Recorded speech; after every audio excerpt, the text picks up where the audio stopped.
Good evening, ladies and gentlemen. We will call the December 2nd meeting of the Common Council to order. I will ask our clerk to call the roll to determine a quorum. Alderperson Haas. Here. Lysick. Here. May. Here. Probst. Here. Reinke. Here. Rote. Here. Vitale. Here. Weigel. Here. Barzak. Excused. Chapletsky. Here. 9 present, 1 excused. We have a quorum. Alderman Haas will lead us in the Pledge of Allegiance this evening.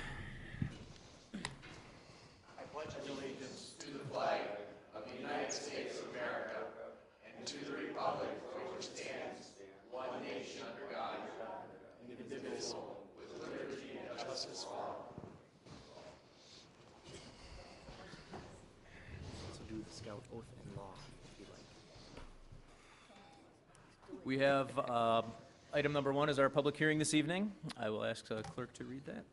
A hearing on the improvement of South 58th Street from north of West Pierce Street to West National Avenue and portions of intersecting streets by concrete reconstruction, miscellaneous sidewalk repair, miscellaneous driveway repair, storm sewer relay, sanitary sewer relay, water main relay, building services, and utility adjustments. Mr. Peter Daniels. Thank you, Mayor Devine. Okay, this is the public hearing for 58th Street. Here are the procedures for the hearing. First, I'll discuss the project scope and cost. Then we'll go through the assessment rates and methods of payment.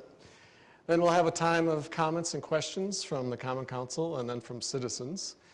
Then the hearing will be closed and the project will be referred to the Board of Public Works. And then it will come back to the full council later tonight for a final decision. Here are the project limits. We're going from the dead end north of Pierce Street all the way down to National Avenue. Here are some photos from the road. The concrete pavement that is underneath this asphalt was originally put in 1922 to 1927, so it's 87 to 92 years old. And then we came through in 1962 and we put down this asphalt that you see here, so that is 52 years old.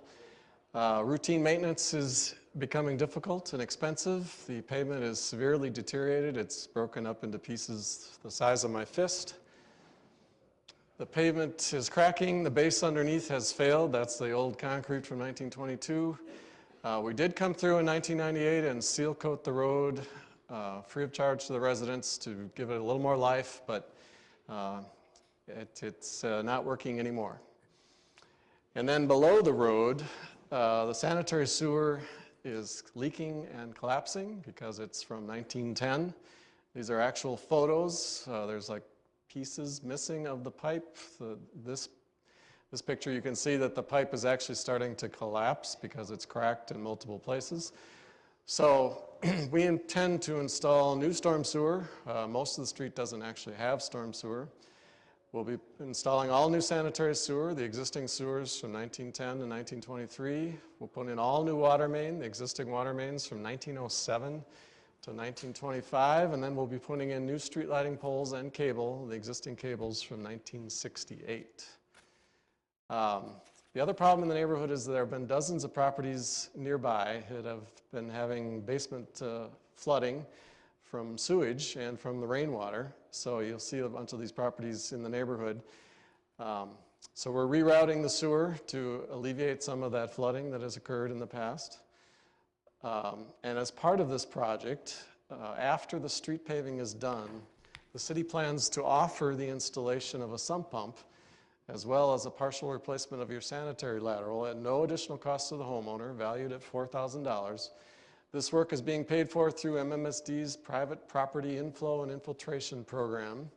The work would be done on a volunteer basis, and I just wanted to note that it is probable in the future sump pumps may be required to resolve some of the backup problems. So we would actually come in and put in sump pumps like you see here to anyone who would like one. The project will also include the removal and replacement of all the deteriorated curb and gutter, pavement, sidewalk, carriage walks, and driveways. Storm sewer laterals would be installed to the building if a sump pump is requested.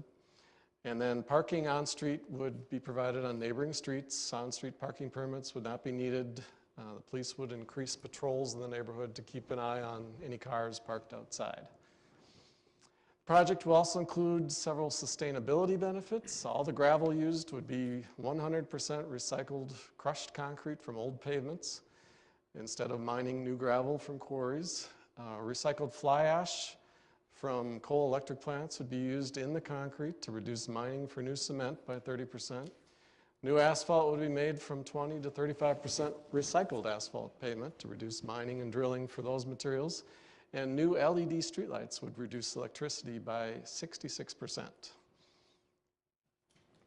The trees will be preserved on the street. The street will probably be narrowed by 1 foot to give the trees a little bit more room since they're so mature. The sidewalks would also be arced to give the trees a little more room to thrive. We want to keep the trees because trees do intercept the rainwater and help the runoff soak into the soil. And this takes the pressure off our storm sewers and allows for renewal of the groundwater. Trees also provide a host of other benefits such as improved air quality, reduced air temperatures in summer, and increased property values. This is a typical finished project with new concrete surface, new curb and gutter, and new sidewalk. I think this was taken 1 block over on 57th Street. The cost of the project, the pavement would cost $623,000, street lighting $55,000, sanitary sewer $628,000, storm sewer $368,000, and new water main is $673,000. So it's a total cost of $2,348,000. Special assessments, assuming a average or typical lot 40 feet wide, with the assessment rate at $52.69 per foot, and with the storm sewer lateral for the sump pump, the homeowner's cost would be $2,696. Plus, if you have a driveway, very few do, it would be another $6.57 per square foot for the driveway. The bills will not be mailed out until March of 2016, not 2015, 2016. Payment options available would include a lump sum payment, a 5-year installment plan, or a 10-year installment plan. So over a 10-year period, assuming 4% interest, the special assessments would range from $378 in 2016 to $280 in the year 2025. The reason for special assessments is something we've been doing for over 100 years, historically paid the full cost of the new street in front of the property because those people enjoy the unique benefit of this improvement to their individual property. On this project, though, the city will collect $227,000 in special assessments, which is 36% of the paving cost. The assessment rate of $52.69 per foot is for all residential properties anywhere in the city, no matter how wide your street is or how high the traffic volumes are or how high the actual bid prices are. Everyone is treated equally. Everyone pays $52.69. Businesses, corporations, and manufacturers pay a higher assessment rate to ensure that they contribute their fair share, and their assessment rate is $65.86. Special assessments are the only way to ensure that tax-exempt schools, churches, hospitals, county parks, utilities, and railroads also pay their fair share. No one is exempt from special assessments, even though there are 430 properties in this city that do not pay any property taxes. Many of these tax-exempt schools, churches, hospitals, and county parks are very large properties, and they only contribute to the city's costs through special assessments. So as an example, on this job, Roosevelt School does not pay property taxes, but they will pay $12,000 in special assessments. And the Smyrna Church on that street will be paying $2,300 in special assessments, even though neither of these properties do pay property taxes. This map shows everyone in the past 10 years who has paid a special assessment in the northeast corner of the city. You can see that almost everyone has paid in the past 10 years. Everyone is paying their fair share. Most have already paid for their street or their alley or their sidewalk over the past 10 years. So everyone who hasn't paid will eventually pay in the near future when we do their street. We do charge interest if you take the 10-year plan, but that's because the city borrows the funds for this project. And the city pays interest to these municipal bondholders over the next 10 years. So the city is simply passing along these interest charges to the residents that choose the 5 or 10-year payment plan The city does not make a profit off of the interest charged. So with that, we'll have any comments from the council or citizens. Thank you very much, Mr. Daniels. Do we have any questions or comments from the alderman on this public hearing item?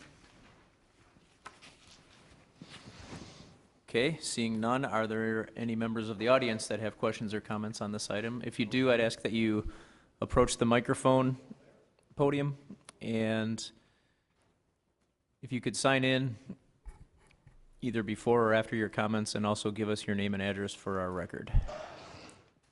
Get up and talk? My goodness. Pressure's on.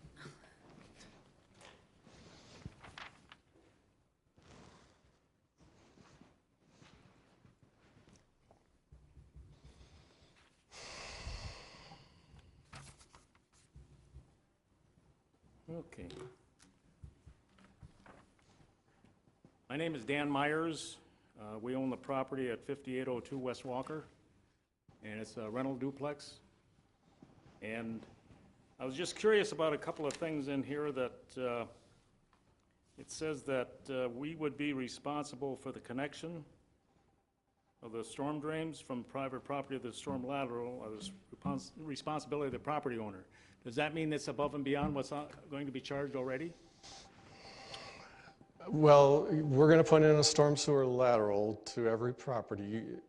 You don't have to connect if you don't want to, but you would be responsible at the future. We're going to put that pipe right up to the sidewalk. If you want to close the distance and go all the way to your house, you would have to do that yourself. Unless you sign up for the sump pump, Right. then we'll do it all for free. So Why wouldn't we sign up for the sump pump? some people don't want people in their basement, I guess, mean, or It's a $4,000 item you're giving away, basically. Why wouldn't you? we'd like to see more of it to get the rainwater out of the sewer, absolutely. That's almost a no-brainer to some extent. But I was just wondering, the storm sewer lateral install on the bill here, or tentative bill, I thought maybe that was what it was, but it's not. No, that's just to take the pipe from the storm sewer main to the sidewalk. Everyone in the city pays for that portion of it. Now, MMSD is offering to pay from the sidewalk to your house. That portion, you normally would have to pay yourself, but MMSD is willing to do that in this situation, so. Sign me up for a sump pump. Okay. That's all I have. Thank you very much. Are there any other questions or comments on this item from members of the audience?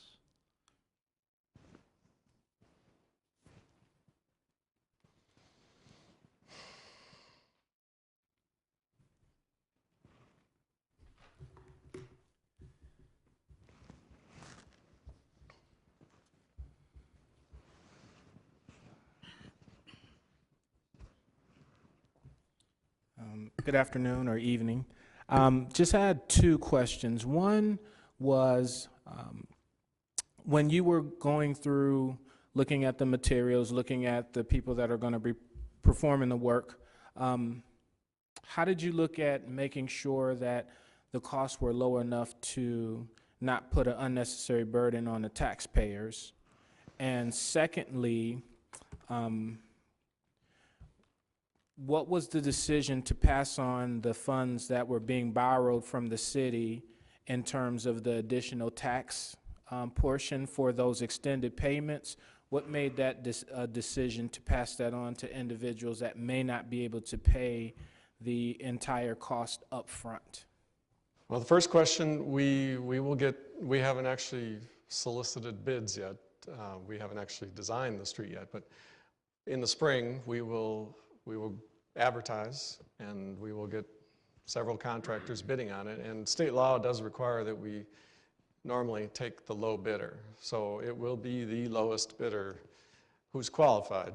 We do pre-qualify them to make sure they can actually do the work. So it will be the lowest bid from a qualified contractor. So that part, that's the first question. The second one, the reason we do make the residents pay that 4% interest is because it wouldn't be fair to the people who pay the lump sum to have the tax money being used to pay for their interest. Is that what you're asking? Yeah. So that's the reason, exact reason why we make you pay the interest, because we don't want your neighbors to have to pay for your interest. It is an expense. We borrow the money, we incur the interest. So if you want to pay it off over 10 years, then you have to pay for that privilege to do that, I guess. We're not going to make other people pay for your privilege. Okay. And then the last follow-up question was, do you plan on, when you get your bids and look at the contracts, if this does go through, do you plan on passing those, if there's an additional savings or lower than the assessment proposal, do you plan on passing that on to the taxpayers? We treat everyone equally, so like I said, everyone pays the $52.69 per foot. Doesn't matter what the bid prices are. The $52 is only about 36% of the actual cost. So in order to treat everyone perfectly equally, everyone pays $52 everywhere in the city per foot. We treat everyone equally. That way, you know, someone might get a lucky break because that contract was low. We just treat everyone equally, and your assessments are paying for 36% of the cost. So it's you know, it's well below the actual cost. Does that answer your question? Yes. Okay. Thank you. Sir, before you leave, could we get your name and address, please, for our record? Julian Hampton, 5805 West Walker Street. Thank you. You're welcome.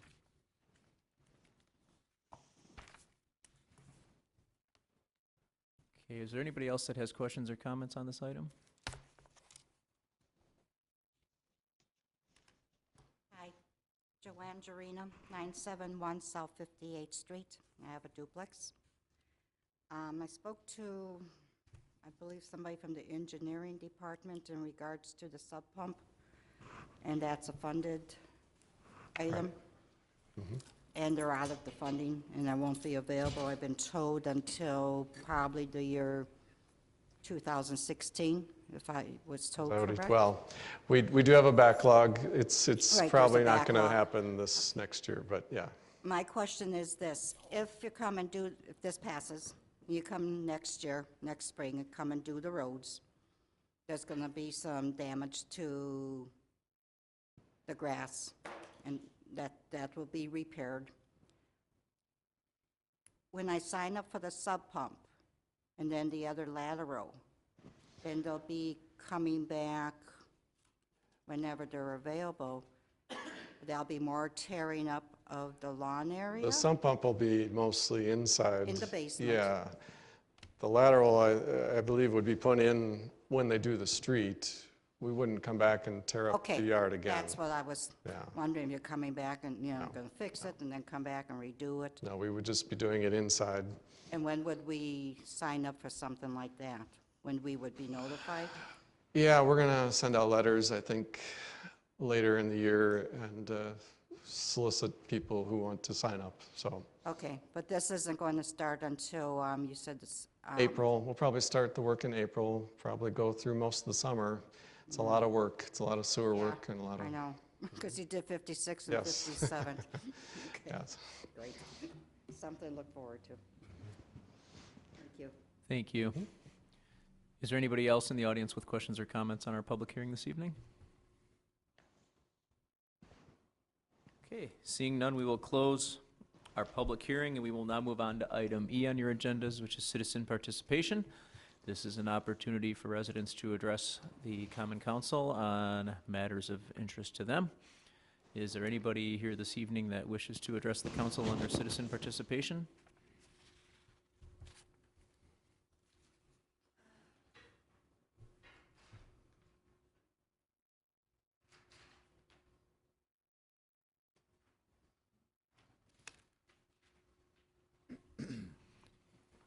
We again ask for your name and address for our agenda record.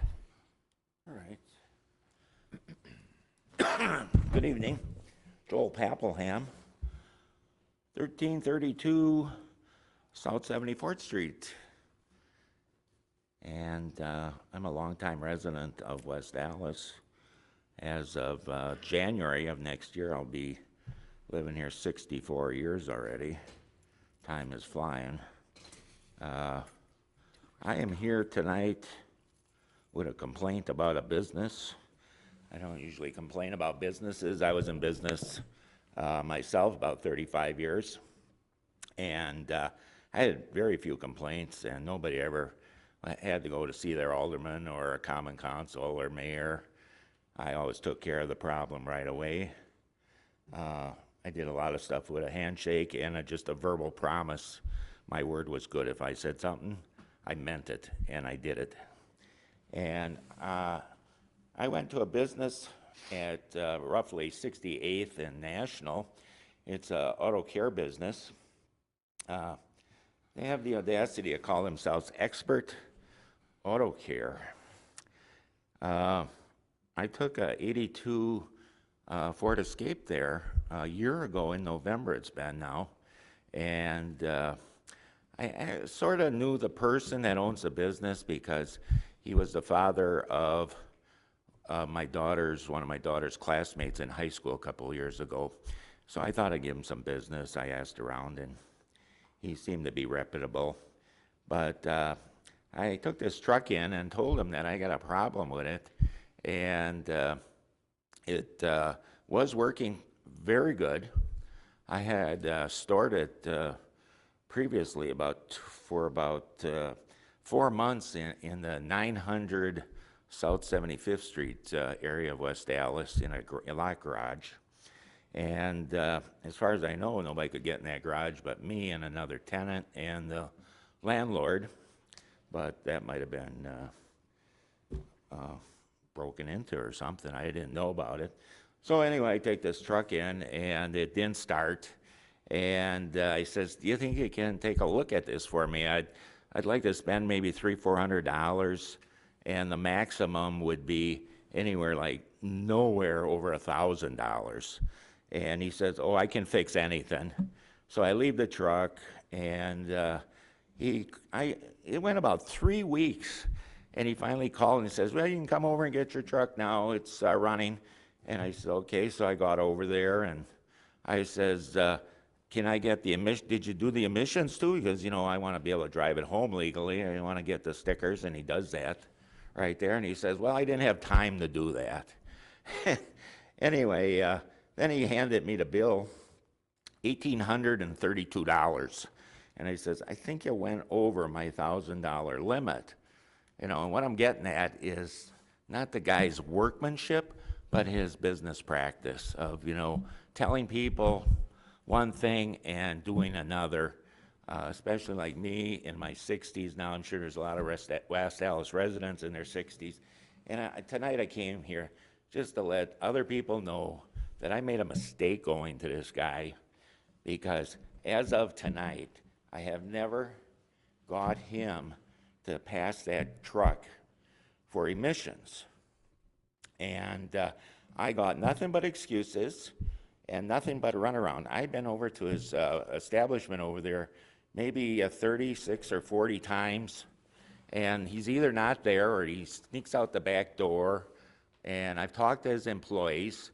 They seem quite nice and experienced.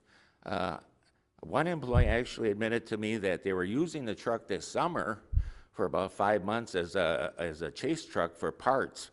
And he said the truck was running well, and they were always trying to, rev it up. You have and- 1 minute remaining, Mr. And do Papelham. the emissions. And to this day, I didn't get no emissions done on it. And it still sits there, and he refuses to cooperate, refuses to come to a settlement with me. And I would like to see his license removed. And that's personally, but I wish somebody else would look into him and avoid him. Thank you. Thank you very much. Is there anybody else in the audience that wishes to address the council under citizen participation this evening? Okay, seeing none, we will close citizen participation. We will move on to item F on your agendas. Our standing committees will be meeting during recess. Those room numbers are listed on page 1 of your agendas.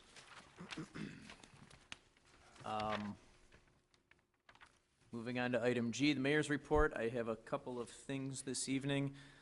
This coming Sunday, December 7th, case you don't feel like cooking breakfast, the West Dallas Firefighters Local 1004 is going to be hosting a pancake breakfast fundraiser. It is going to be from 8:30 until noon at West Dallas Fire Station number 2, which is located at 2040 South 67th Place. Tickets can be purchased at the door on the day of the event for $6.50. Breakfast consists of pancakes, sausage, orange juice, and coffee, and you will receive 50 cents off your donation. I'm sorry, you will receive 50 cents off your ticket with the donation of a canned good. That is coming up on Sunday, December 7th. I want to invite everybody out for the tree lighting and the Christmas events coming up this Saturday as well. The action begins at 1:30 up and down Greenfield Avenue in our downtown business district with hay rides, crafts, music, games, and other holiday activities. There's going to be a performance and some Christmas caroling, participatory Christmas caroling from 4 o'clock until 4:30, and then I will be lighting the city tree right outside City Hall here on the plaza. The parade kicks off at 4:45 and goes on Greenfield Avenue from 81st to 65th Street. There is more information on the city's website calendar or on the Downtown Business District website. Another thing I want to quickly mention, there's tomorrow and Thursday a very important public hearing scheduled on the future of the I-94 East-West Corridor Study. Tomorrow from 3 o'clock until 7 o'clock at the Tommy Thompson Center, and on Thursday, December 4th, from 5 o'clock until 8 o'clock at Marquette University High School. There is input on the area between 16th and 70th Street. They are going to have written testimony and oral testimony. What's really at stake here for West Dallas is the ramps at Hawley Road. There are 2 plans right now that are being considered. They are a double-decker plan and an 8-lane at-grade plan. The double-decker plan preserves the Hawley Road access, but also costs a lot more money. The 8-lane at-grade is cheaper, but also will cause very, very drastic economic harm to the city of West Dallas in our development efforts, in our residents' access to jobs, and in our future development, as well as the existing development in that area. So I would hope that residents and businesses in the community would, if they can't make it in person, take time to weigh in. There are contact means on the DOT's website, or you can contact me. They need to hear from residents and business owners, not just aldermen, mayors, and people in the city engineering department on this. This is very, very important to our community. Let's see here. One other thing I had was the West Dallas Police Department is hosting its winter edition of its neighborhood partnership meeting. This will be Monday, December 15th at 6 p.m. This is going to be located at the police department out on 113th and Lincoln. There will be door prizes available. And lastly, I wanted to sadly announce that I learned today that Karen Timonen had passed away. Karen was a very active member of the city. She was on the beautification committee since I think it began in 1978. So I want to pass on condolences on behalf of the city to her family and friends. And we were all very appreciative of the volunteer years that she put in on the beautification committee. That concludes the mayor's report this evening. Do we have any reports from the alder people? Mayor Devine, Alderman May? I wanted to thank you for the reminder on I-94. I'll be there as well tomorrow, and I think the mayor stated it very eloquently. We need to have residents and businesses out there supporting us. We need to have those ramps to Hawley Road, and so I hope you'll come out. If you can't, if you don't feel comfortable in front of a microphone, bring a letter, something to be entered into the official record. But of course, we would love to see you get up and speak as well if you're comfortable. 3 to 7, Tommy Thompson Center, tomorrow, which again is Wednesday, December 3rd.